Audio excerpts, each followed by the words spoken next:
एक छोटे से गांव में हरियाली और शांति का माहौल था। चारों ओर पेड़ पौधे, खेत और नदी का किनारा था। गांव में एक छोटे से घर में एक किसान परिवार रहता था।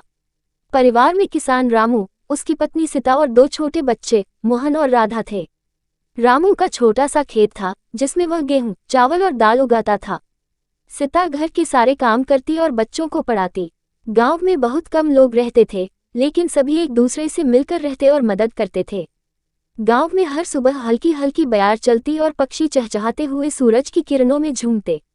रामू अपनी खेतों में काम करता और सीता घर के आसपास के छोटे बड़े कामों में व्यस्त रहती। बच्चों का स्कूल बहुत दूर था, लेकिन वे स्कूल जाने के लिए हमेशा उत्साहित रहते थे।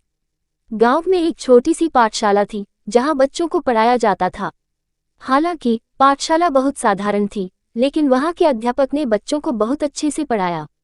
वहां का मुख्य आकर्षण था गांव के बीच में बहती एक छोटी सी नदी।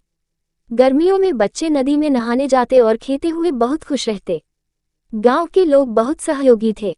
जब भी किसी को किसी की मदद की जरूरत होती तो दूसरे लोग तुरंत मदद के लिए पहुंच जाते। रामू के पास इतना समय नहीं होता था कि वह समाज सेवा करता, लेकिन वह कभी भी किसी को भी मदद करने में पीछे नहीं रहता था। एक दिन गांव में एक बड़ा संकट आया। आसपास के इलाके में अचानक बाढ़ आ गई और गांव में भी पानी भरने लगा।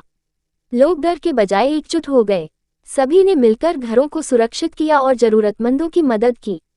रामू ने भी अपनी जमीन पर काम करके लोगों के लिए खाना तैयार किया और उनके लिए पानी की व्यवस्था की।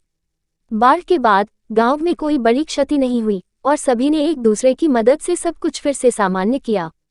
इस छोटे से गांव की कहानी हमें ये सिखाती है कि सच्ची खुशी एकजुटता, सहयोग और सरल जीवन में होती है।